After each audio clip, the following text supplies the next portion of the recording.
Welcome to Design to Move, a weekly functional movement series reviewing common movement impairment syndromes, muscle imbalances, and injury cycles and how to correct for them. Don't just exercise, but restore optimal movement. Welcome back, guys. My name is Ryan Maxwell. This is Don Brandes. Today we're going to take you through another movement distortion called knee valgus. This is one of the three major movement distortion patterns that you're going to see in the body. It has to do with overactive muscles in the calves that restrict the mobility of the ankle, and then the associated issues up into the knees and hips. We're going to give you a whole slew of exercises and reducing strategies to help the body get back to its functional ranges of motion. If you have questions on any of the stuff we're going over today, reach out to us at admin@fluidhealthandfitness.com. We've also written a blog on the series. It's going to be in the description below, so make sure to click on the description down there. And we do have a table of contents to the side here with timestamps of all of our various segments with a condensed version at the very bottom. Let's get into it. This is our mobility release segment of our video. We're going to be targeting the peroneals. These are plantarflexors of the foot and everters of the foot. And we're also going to be targeting the groin muscles. You're going to need a lacrosse ball for the peroneals and one of our 5-inch foam balls, a fluid ball. You can get one online if you want to purchase one. Let's get into it. First thing we're going to do is create some mobilization in the joint around the ankle. There's two joints, major joints that we want to look at. The subtalar joint, where your calcaneus or your heel bone meets up with this little sliding bone between the tibia and fibula. And then again, the sliding filament there, the talus, in between the mortise of the fibula and the tibia, the lower bones of the lower extremity. So what we'll do is just bring the leg up and across, and Don's gonna isolate his left side. He's actually holding what are called the malleoli. These are basically the tuberosity ends of the bone. And he's gonna hold it there, and then he's just gonna rotate his foot around clockwise. And you might hear some creaking and cracking as you break open some scar tissue in that joint. And then you'll go back counterclockwise after about 20 rotations.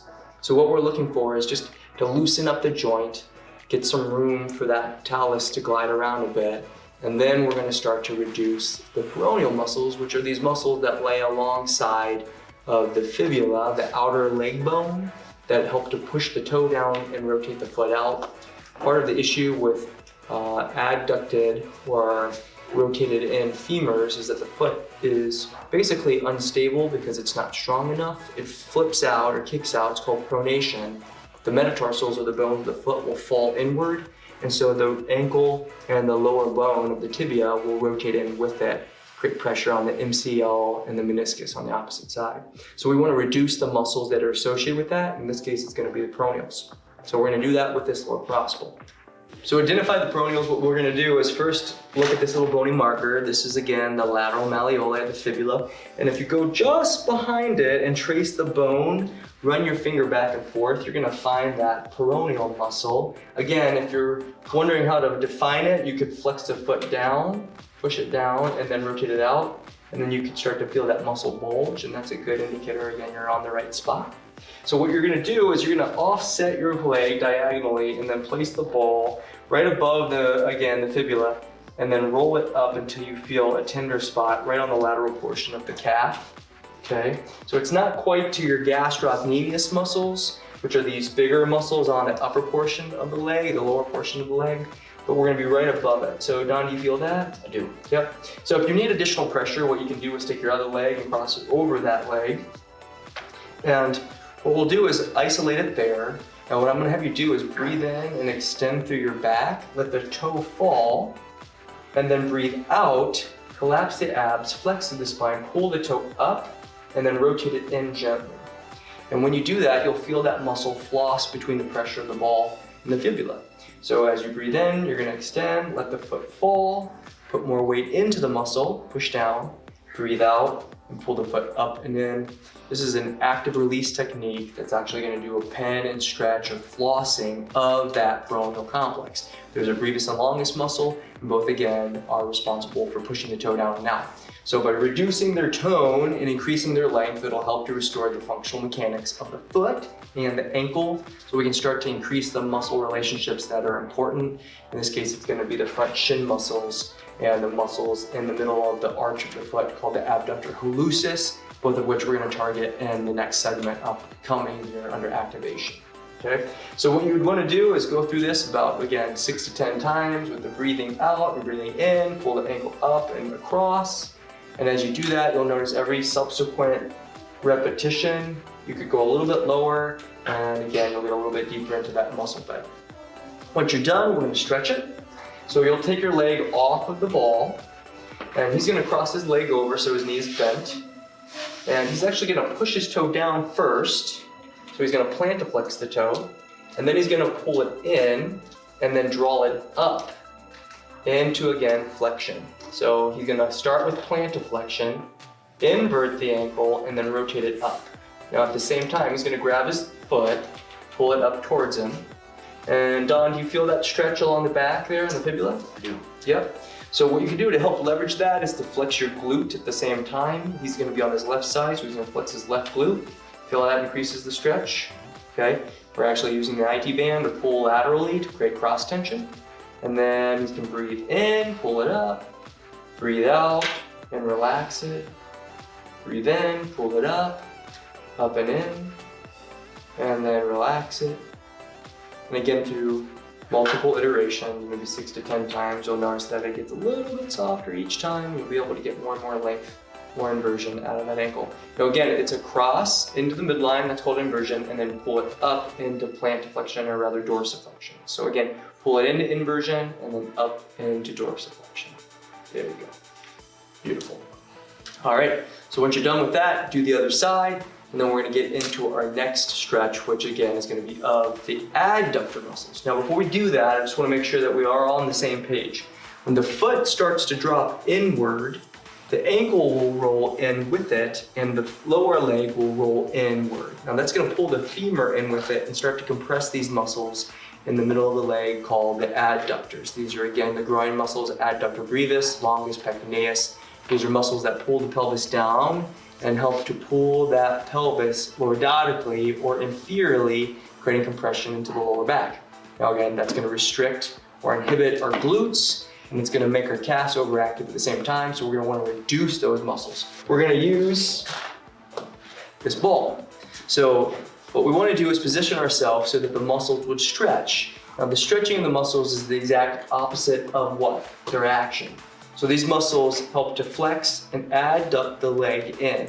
So if I wanted to stretch them or pin and stretch them, I would extend the leg, externally rotate the femur. And that's going to stretch them from their insertion at the femur to the pubic symphysis where they attach at the pelvis. So to do that, he's going to lay down on his stomach. So he's still showing you his left leg. And he's going to put the ball midway up his femur towards his groin, more towards the medial side. So do you feel that, Don? Mm-hmm. Pretty easy to identify. Once you're there, we're going to start to put pressure down into that ball by breathing out and flexing your tailbone under. So when you do that, you'll feel the pressure increase, right? You're basically pulling the pelvis under posteriorly, which is going to stretch through that muscle, and then relax it, breathe in and sink, and then let the body fall into the ball.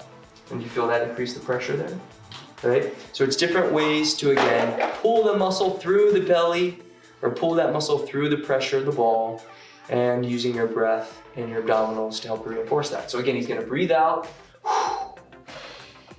flex down, using his abdominals onto the pressure of the ball, and then breathe in, relax, and flex his butt. See how that works? Okay, so as he flexes his glute, it's going to rotate his femur externally, and it's actually going to create more stretch through that belly of the muscle. So we're breathing in as we flex our glute and externally rotate our femur, and then we're going to breathe out, flex our abs, and push down into the belly. Again, another pin and stretch technique to help to reduce the overuse of these groin muscles. So again, 6 to 10 times, you're going to do that, and then we're going to get into the stretch. So Don's basically on the table here. You would be doing this on the floor. And what we're gonna do is first protect the knee. It's very important that we do this. He's gonna make sure that his knee stays locked by flexing his quad, and that's gonna help to stabilize his knee. We're gonna be in a vulnerable position here, so be careful. Now what I wanna do is, again, use what's called a PNF stretch, or a push-pull release. It's gonna help to use the nervous system to relax the tension in the muscle. So he's gonna push the leg physically down into the table as he breathes out. Breathing out, we'll pull the tailbone under, give him a nice strong anchor point to flex the muscle from. He's gonna hold that pressure of flexing into the table for 3 to 6 seconds, and he's gonna relax it, breathe in, and sink and see if he can extend his leg out further laterally. What we want to do is make sure that we are, again, looking for an increased abduction of the hip as we breathe in. So he's going to breathe out, flex the leg down, push it down into the table or the floor, and then breathe in, relax it, and see if he can get more abduction. And you'll notice that he gets a little bit of distance each time. And Don, this isn't painful, right? No. No, it's pressure. There should never be pain here in the stretch. We want to make sure that we protect the muscle by not pushing it too far, because then that actually creates microtraumas in the tissues and might actually reduce the efficacy of what we're trying to do. Okay, so before we get out, here's a quick way to get out of it. Very straighten your knee, keep it straight. And then you're gonna kick the leg back around using your glute. We wanna make sure that we protect the knee when we get out of that stretch. A lot of times you'll see it buckle by shifting weight to it. We want to make sure that we don't, again, damage our joints as we try to get out of our stretch. Okay? That brings us to the end of our mobility and release. Let's go to the next section. This is our activation segment of the video where we're going to target the dorsiflexors and inverters of the ankle. These are the muscles that pull the foot up and in, help to create more stability of the foot and mobility in the ankle. After reducing the tension in these plantar flexor muscles, the muscles that push your foot down or toe box into the ground, also evert to roll the foot out. If you see this in your posture, this is again the video for you. You're gonna wanna activate the muscles that do the exact opposite of that action. These are gonna be the anterior posterior tibialis muscles. Okay, they're the muscles in the front of your shin. A lot of times you'll feel pain in the shin because your fascia is trying to work harder than these muscles and they tear, or that fascia will tear. That's why people get shin splints. So if you're experiencing that, again, this is a good one for you. So what I'm gonna have Don do, and what I would have you do, is use an exercise band. I'm using a fairly light exercise band today, but you could do something a little bit heavier. Your calf muscles are pretty strong, your plantar flexors. We wanna go and compete against them, so at some point you're gonna want a stronger band than what we're demonstrating today, but for today's purposes is what we're gonna do. So what I'm gonna have Don do is wrap the band around his toe box on the roof of his foot, and he's gonna pull his toes up towards his shin. Before he moves through the ankle, other than the dorsiflexion, he's gonna flex his quad to lock his femur, flex his glute to lock the femur at the proximal attachment, and then he's gonna rotate his foot in only from the ankle. That's pretty important. If we're rotating from the femur, you're gonna see your kneecap rotate in. So Don, show him what it looks like not to do. So he'll roll in from the whole femur and the whole hip will rotate it with it, depending upon how tight your hamstrings and glutes are. Don's got really tight hamstrings and glutes. Okay, so either way, what you're gonna do is pull the toe up, flex the quad, flex the butt, rotate the foot in, and then come down cleanly, rotate back to neutral, and let the foot come back into plantar flex. So he's gonna breathe in, pull the toe up, flex the quad, flex the butt, rotate the foot in, keep the femur stable, and then let the leg come down. So notice that the band is just about 4 to 6 inches from the ground, about the height of his foot, and it would be anchored somewhere either to a couch or maybe a door. There's all sorts of places you could anchor, but again, exercise band, and you're gonna shoot for about 20 repetitions, nice, slow, controlled movements. You're gonna do 2 sets. You're gonna wanna give yourself about a minute of time in between each set. And where you start to feel it, it's right in front of your shin. You feel that here, Don? Mm-hmm. Yep. And again, you're gonna try to stabilize your hip by breathing in, arching through the back, making sure your pelvis and lower back stay stable the whole time. So make sure to go through this, and when you're done, we'll get into our integration. Second to last segment is on integration. We're gonna teach you how to move multiple joint segments in the ranges of motion that are appropriate for you and coordinate their alignment and muscle recruitment. This is gonna be targeting, again, the ankle, knee, and hip. Let's get started. We got Don set up into a single leg balance stance, but I've got a band that's basically gonna pull his ankle in medially. What I've done is wrap this band under his lateral malleolus of the fibula, and that's basically pulling the ankle and the talus into pronation. So what we'll see with people is they lose their arch and their foot will rotate outward and the foot will flatten. And that's how your body will actually create compensation for lack of mobility in your talus so that you can't get your knee to glide forward. And that creates all sorts of improper mechanisms up into the hip as your body doesn't have the ability to stabilize its pelvis or lumbar-pelvic hip system. So what we're going to try to do today is increase the strength of the muscles that support the transverse arch, the medial arch. And he's going to do that by pulling his big toe back towards his heel. And as he does that, he's going to notice that the ankle bone rotates outward, and it gives him a nice, strong, stable base of support. We want to learn how to move through the ankle without the accessory motion from the metatarsal spread. Okay, now that's an important thing. So he's going to hold his ankle there. He's going to dome his foot, keep the foot in dome by keeping the toe back. He's going to extend his knee to straight, and then he's going to shift his weight back into his heel, lift his upper or other leg up into flexion, and extend his arm out in front of him on the opposite hemisphere. Now he's going to breathe in and gently let the other leg come back down to the ground and bring his arm back down. Now the whole time he's going to keep his foot in that dome position, and this is going to help to keep that leg as a nice straight pillar with his knee fully extended to stretch through his hamstring and his calf while maintaining the stability of his foot. So go ahead and start. Breathe out and breathe in. Breathe out and breathe in. And again, you would continue to do this for 20 repetitions, all while making sure that his ankle doesn't rotate in. We don't want the foot to abduct out or pronate, meaning the foot's not going to start to rotate out. So Don, show him what it looks like not to do. You'll start seeing the foot dump in and this toe rotate out. Okay, that's going to create a whole lot of twisting up at the ankle and at the knee. A lot of times we end up with maltracking of the femur and the tibia, patellofemoral maltracking, so the kneecap starts to move irregularly. And again, you could start to feel pain and pressure in the ACL and the MCL. So these are all things that we're going to want to help to stabilize by increasing the strength of the muscles of the transverse medial arch of the foot. So he would do 20 repetitions, give himself about 45 seconds to a minute to recover, and then do a second set. And again, as you get better, what you can do is start to add more motion by going into a lunge series. So instead of doing the single leg balance, he would step back with his right leg, let his knee glide forward over his toes, just to the point of his toes, without seeing excessive medial rotation of the tibia. So once again, we're avoiding that valgus of the knee by allowing the knee to travel forward, tibial ascension, without seeing excess pronation and flattening eversion of the foot. That's the big mechanism that we're trying to work through here. And you would try to keep that leg out of it altogether, making sure that the hip line was fairly neutral as he stepped back. So as you get better at this movement, you certainly can start to add those additional ranges of motion, all while making sure that we reduce the range of motion at the ankle so that we don't go further than about 13 to 15 degrees of knee valgus. And that's about it. Finished up with integration, let's move on.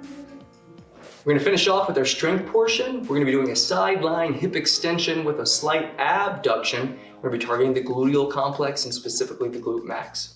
For our final exercise, Don's going to be laying on his right side. We're still targeting the left side of the body since we've been demonstrating that since the beginning here. So what you're going to notice is that he's starting by getting himself into a neutral alignment. It just means his joints are stacked the way they should be anatomically. So the base of his head is in line with the middle of his back and his sacrum down at the lower portion of his spine. So everything is a straight line. Now what we're going to do is target the gluteals, and these are the muscles that pull the leg back and help to externally rotate the femur. So these are the muscles that actually are in opposition to the muscles that we reduced earlier, and it's going to help to stabilize the femur so that it doesn't dump inward, creating extra pressure into the knee and again down into the ankle and foot. So he's going to straighten that leg out.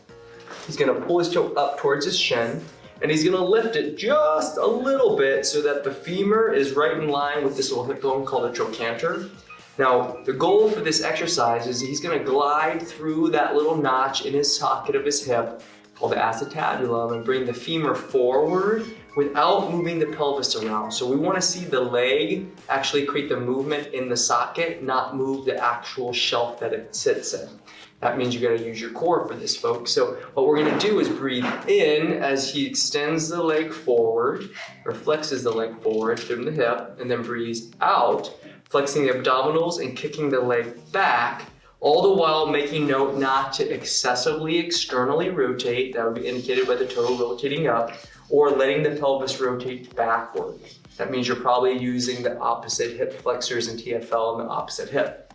So again, he's gonna breathe in, bring the leg forward, keep the arch of the lower back as you go into flexion through the hip, and then breathe out and bring the leg back, not letting the pelvis move by engaging the abdominals. So he can do this for several repetitions. We're gonna do it for about 20 times. It's nice and slow. And as he brings his leg forward, he'll feel a nice stretch in the hamstring. As he brings the leg back, he'll feel a stretch in the quads, TFL, IT band.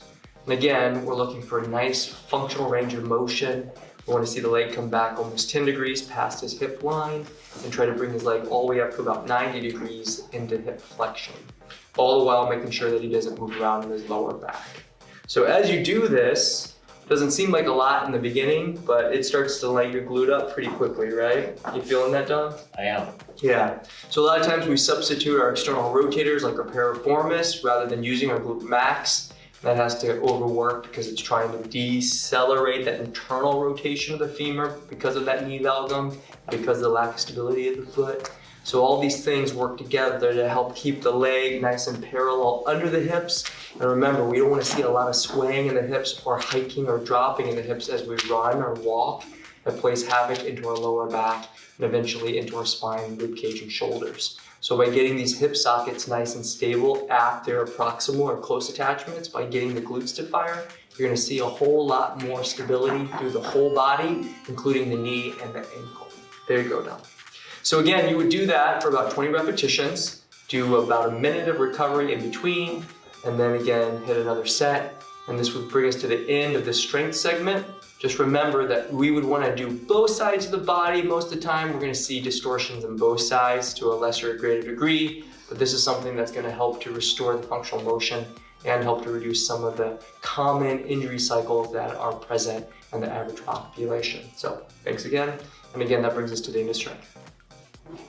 This was a tutorial on the reduction of knee valgus. This is a very common issue that we're going to see in a lot of populations. Make sure to spread the message, send this video out to family and friends. We have lots of associated disorders or issues that creep up because of this knee valgus: shin splints, plantar fasciitis, patellofemoral maltracking, bursitis in the hip, again, lower back SI joint relationships. It's a pretty big issue. It's far reaching into other areas of the body. So make sure to, again, follow this video tutorial, do it a few times a week, and you'll notice in no time your body's gonna start to feel a whole lot better and your functional ranges of motion will improve. Again, if you have questions on any of the information that we've gone over today, reach out to us at admin@fluidhealthandfitness.com. And again, we do have the description of the blog, or the blog in the description below, so make sure to take a look at that. As always, we say your body's designed to move, so stay in motion, and we'll see you next week for another episode.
video.